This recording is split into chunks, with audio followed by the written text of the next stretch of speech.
नमस्कार दोस्तों, स्वागत है आप सभी का अपने यूट्यूब चैनल में। आज हम जानेंगे संविधान संशोधन के बारे में कि संविधान में किस तरह से संशोधन किया जाता है और उसकी प्रक्रिया क्या है।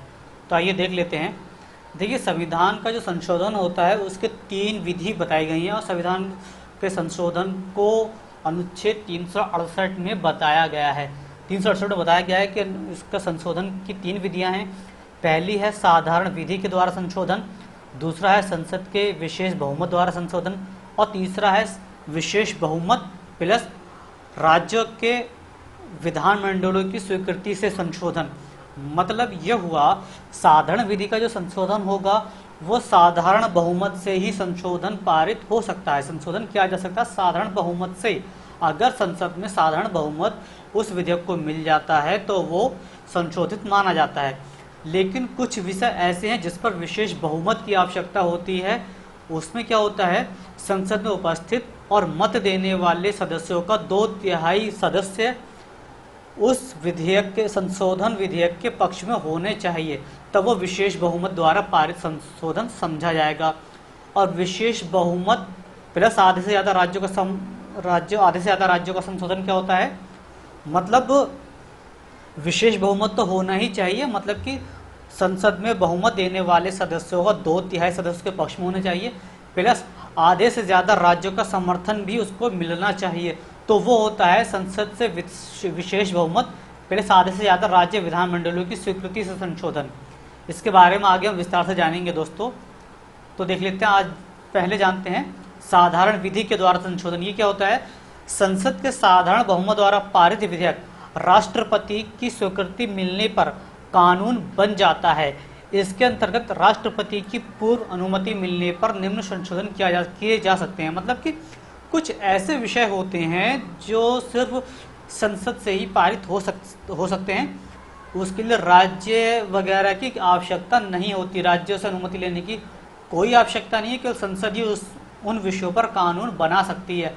मतलब कि वे सारे विषय जो राज्य की जनता को या राज्य को कहीं से छिन्न भिन्न ना करते हो, उस संविधान को कहीं भी टच ना करते हो, संविधान प्रभावित ना होता हो, तो उन विषयों पर केवल संसद साधारण बहुमत से ही नया कानून बना सकती है, फिर उस कानून में संशोधन कर सकती है। पहले जान दो संशोधन करने की जरूरत क्यों पड़ती है। जो संविधान 1949 में बनकर लागू हुआ वो उस समय के हिसाब से ठीक था, लेकिन जैसे जैसे समय बदलता जाता है गाइस, वैसे वैसे उसको चेंज करने की ज़रूरत पड़ती रहती है। तो समय समय पर इसको चेंज करना भी ज़रूरत होता है। ज़रूरत के मुताबिक जैसे चेंज करने की ज़रूरत महसूस होती है वैसे वैसे उसमें चेंज किए जाते हैं, सुधार किए जाते हैं। वही सुधार संशोधन कहलाते हैं, जिसको इंग्लिश में बोलते हैं अमेंडमेंट। ठीक है गाइस। तो वो विषय जो संविधान से छेड़छाड़ नहीं करते हैं, संविधान कहीं भी टच नहीं होता है, या फिर यहाँ के नागरिकों हितों को बिल्कुल भी ठेस नहीं पहुँचाता है, बिल्कुल भी टच नहीं होते हैं, उन विषयों पर बना सकते हैं। जैसे कि नए राज्यों का निर्माण, अगर संविधान किसी नए राज्य का निर्माण करना चाहता है तो उसे देश के हित या अहित का कोई प्रश्न चिन्ह नहीं होता है, तो उसको संसद कानून बना सकती है साधारण संशोधन के आधार पर, साधारण बहुमत के आधार पर। और नए राज्य क्षेत्र, सीमा या नाम में परिवर्तन, अगर मान लीजिए जैसे हमने पहले उदाहरण देखे हैं, पहले नाम था उत्तरांचल, नाम बदलकर उत्तराखंड कर दिया, इससे संविधान का कोई फर्क नहीं पड़ा और उत्तरांचल के जो निवासी थे उस पर कोई भी प्रभाव नहीं पड़ा। तो ये जो होता है राज्य क्षेत्र में परिवर्तन, सीमा में परिवर्तन, नाम में परिवर्तन, इससे संविधान में कहीं पर फर्क नहीं पड़ता और ना ही वहाँ के नागरिकों में कोई फर्क पड़ता है। तो इसे साधारण बहुमत के द्वारा संशोधन किया जा सकता है। नए राज्यों का निर्माण, जैसे कि आंध्र प्रदेश से कट के तेलंगाना बना, तो उसे संविधान में साधारण बहुमत से पारित किया जा सकता है। फिर है संविधान की नागरिकता संबंधी अनुसूचित क्षेत्रों और जनजातियों की प्रशासन संबंधी और केंद्र द्वारा प्रशासित क्षेत्रों की प्रशासन संबंधी व्यवस्थाएं। मतलब कि किसी अनुसूचित क्षेत्रों में, जनजाति क्षेत्रों में प्रशासन को क्या कार्य करने चाहिए, क्या नहीं करने चाहिए, उससे संबंधित विधान बनाने का अधिकार संसद को, और संसद ये विधान साधारण बहुमत के आधार पर बना सकती है। तो गैस, आपको समझ में आ गया होगा कि संसद की साधारण विधि के द्वारा संशोधन कैसे होता है। आगे हम जान लेते हैं विशेष बहुमत के आधार पर कैसे होता है। देखिए, यदि संसद के प्रत्येक सदन द्वारा 2 सदस्य होते हैं, 2 सदन होते हैं, लोकसभा और राज्यसभा, दोनों के सदस्यों का बहुमत और उपस्थिति मतदान में भाग लेने वाले सदस्यों के 2/3 मतों से विधेयक पारित हो जाए तो राष्ट्रपति की स्वीकृति मिलते ही वह संशोधन संविधान का अंग बन जाता है। आप समझ गए होंगे गाइस, अगर कोई संशोधन विधेयक किसी एक सदन में प्रस्तुत किया जाता है और दूसरे सदन को पारित होने का भेज दिया जाता है, दूसरा सदन भी उसको पारित कर दे और राष्ट्रपति के पास चला जाए, राष्ट्रपति भी उस पर स्वीकृति दे दे, तो वो कानून बन जाता है, संविधान का अभिन्न अंग बन जाता है। Sorry guys. न्यायपालिका तथा राज्यों के अधिकारों तथा शक्तियों जैसी कुछ विशिष्ट बातों को छोड़कर संविधान अन्य व्यवस्थाओं में इसी प्रकार के संशोधन कर सकता है। मतलब कि वे विषय जो संविधान को कहीं ना कहीं टच करते हो तो उस पर न्यायपालिका और राज्य के अधिकारों को छोड़कर संसद विशेष बहुमत के द्वारा ही संशोधन कर सकती है। आगे देख लेते हैं, विशेष बहुमत प्लस राज्य की आधे से ज़्यादा राज्यों की विधानसभाओं द्वारा स्वीकृति। वो कौन से विषय हैं? संविधान के कुछ अनुच्छेदों में संशोधन के लिए विधेयक को संसद के दोनों सदनों के विशेष बहुमत और आधे राज्यों के विधानमंडलों से स्वीकृति आवश्यक होती है। इसके द्वारा जो कुछ विषय हैं वो नीचे बताए गए हैं, जैसे राष्ट्रपति का निर्वाचन सॉरी गाइस, राष्ट्रपति का निर्वाचन अगर इसमें कुछ संशोधन करना चाहें तो ये इसके लिए राज्य की अनुमति लेनी पड़ेगी, आधे से ज़्यादा राज्य इसके पक्ष में होने चाहिए, तभी इसका संशोधन किया जा सकता है। क्योंकि राष्ट्रपति जो होता है देश का प्रथम नागरिक होता है। फिर राष्ट्र की निर्वाचन कार्य पद्धति है, जो सारे विषय हैं ये सभी इम्पॉर्टेंट विषय हैं, इनको राज्यों की स्वीकृति के बिना संशोधित नहीं किया जा सकता। जैसे कि हमने पहले देखा है, जीएसटी का मामला सामने आया था। जीएसटी ने क्या किया था, पूरी कर व्यवस्था को ही चेंज कर दिया। पहले कई सारे इनडायरेक्ट टैक्सेस थे, फिर उन सारे इनडायरेक्ट टैक्सेस को खत्म करके एक इनडायरेक्ट टैक्स आ गया जीएसटी।